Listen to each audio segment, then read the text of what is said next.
My mother-in-law hasn't saved for retirement. Must we step up?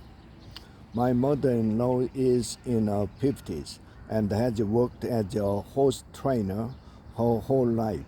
She doesn't own property and instead rents a house at the barn where she trains. She has no asset or retirement plan and is getting to the point where doing the job is becoming more difficult for her physically. My husband has tried to talk to her about her fiscal future, and she shut these conversations down. She liked to talk about someday winning the lottery and buying her own place. My parents, meanwhile, have invested in their retirements and are financially secure. Generationally, my family has made it a priority and has been privileged to consider that parents shouldn't be a financial burden on their children. They believe that aging parents should rely on their children only for emotional care. That is helping to facilitate spending time with grandchildren. I can't help comparing my mother-in-law's attitudes with my family's and consider her choices selfish. My husband and I are the only financially stable family members on each side, and every time my mother-in-law make a comment about plans that would require a miracle windfall, I get anxious and frustrated thinking about how that financial burden will likely fall on us when she inevitably can't work any longer. To be clear, she has never even hinted that she expects us to care for her, but we don't see what other options she has, so it feels as if she has her head in the sand. Do we have a right to know what the plans are or make sure she has a plan?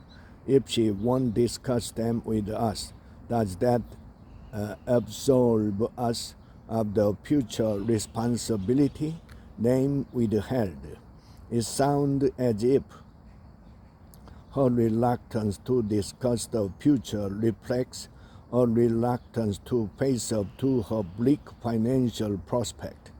Such procrastination isn't unusual. In fact, it also sounds as if you and your husband may have put off making a serious attempt to figure things out with her, that the situation gained urgency only after political difficulties became evident. At this later date, though, what do you think she should be doing? Given her job history, is she going to be able to earn a lot more doing something else? No doubt. She should have put away money over the years, perhaps in the usual way, by making payments on property, but she can't do so retroactively. Still, there are better and worse ways of playing a bad hand.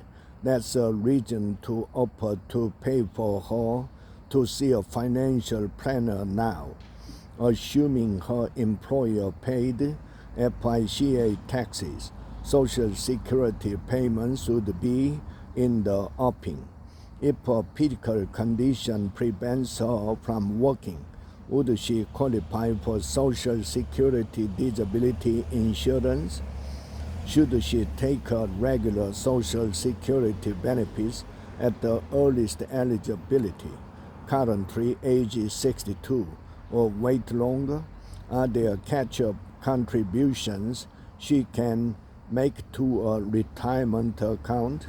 Are there employment possibilities that aren't so politically demanding? What public assistance, that is SNAP, SNAP, might be available given the eligibility threshold? Those are the sort of issues that an expert could hash out with her. But your mother-in-law is more likely to be open to this if your husband make the proposal in a positive spirit, stressing his desire to help her navigate the shoals ahead. Does a refusal to talk about a dire situation absolve you from all responsibility? Your anxiety make it clear that you don't think it does. You and your husband didn't compromise your own financial security. But if she finds herself in a straitened circumstances, you are going to want to help out, even if in a limited way. Your own family's ethic of independence is admirable, but the history of improvidence can't be undone. Comparisons here are so much odious as pointless. Facing reality for you as for your mother-in-law means looking ahead.